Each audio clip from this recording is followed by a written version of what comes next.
Netanyahu arrest होने वाला है। क्या ममदानी नेतन्याहू को अमेरिका में अरेस्ट कर लेगा? As mayor, New York City would arrest Benjamin Netanyahu. This is a city that our values are in line with international law. It's time that our actions are also. या ये सिर्फ एक political drama है? जैसा आप देख रहे हो, कई आर्टिकल पब्लिश हो रहे हैं।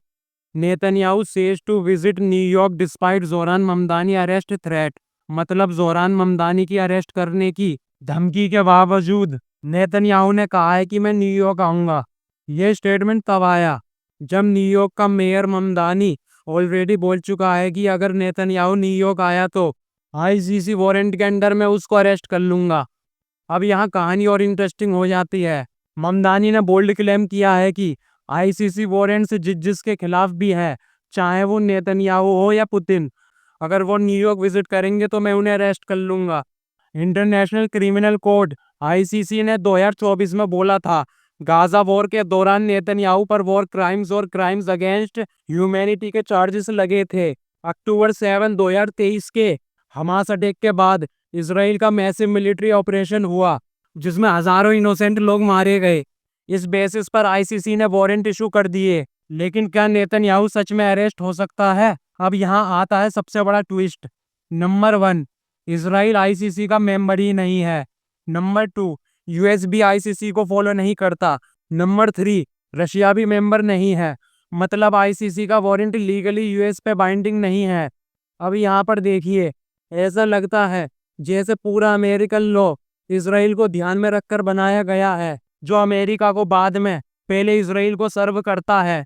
आखिर अमेरिका की क्या मजबूरी है जो वो इसराइल को खुद से ज्यादा डिफेंड करता है? यहाँ आपको हैरानी होगी कि अमेरिका में एक एपेक्स संस्था है जो डायरेक्टली वहां के दोनों पार्टी के हर पॉलिटिशियंस को फंड करती है। फिर चाहे जिस पार्टी की भी गवर्नमेंट बने, वो पार्टी इसराइल के इंटरेस्ट के लिए काम करती है और इसराइली इंटरेस्ट की पॉलिसीज और लॉ बनाती है। तो ये गेम है जो इसराइल को अब तक बचाए हुए है। अब आपको लग रहा होगा कि इसराइल इतना पैसा लाता कहाँ से है जो वो यूएस के सभी पॉलिटिशियंस को फंड करता है। तो आपको ये जानकर हैरानी होगी कि दुनिया की सारी बड़ी कंपनीज ज्यूस के कंट्रोल में है, जैसे कि BlackRock, Vanguard, Blackstone, State Street, JP Morgan. इन एक एक कंपनीज की वैल्यू आपकी कंट्री की जीडीपी से भी ज्यादा है। ये ऐसी कंपनीज हैं जो दुनिया की हर कंपनी में इन्वेस्टेड हैं, चाहे वो आपका शैम्पू, कॉफी, बैंक, कार या एरोप्लेन ही क्यों ना हो। और दुनिया का बैंकिंग सिस्टम भी उन्हीं के कंट्रोल में है। अब आप अंदाजा लगा ही सकते हो कि वो सिर्फ इंटरेस्ट यानी ब्याज से ही कितना पैसा कमाते होंगे पूरी दुनिया से।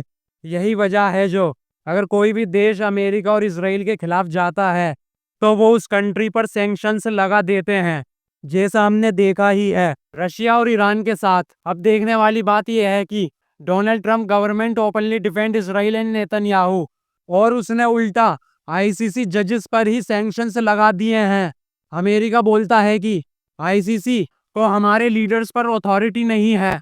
By the way, Netanyahu UN general assembly हमेशा अटेंड करता है, लेकिन सितंबर में अमेरिका ने पैलेस्टीनियन लीडर महमूद अब्बास को वीजा नहीं दिया था।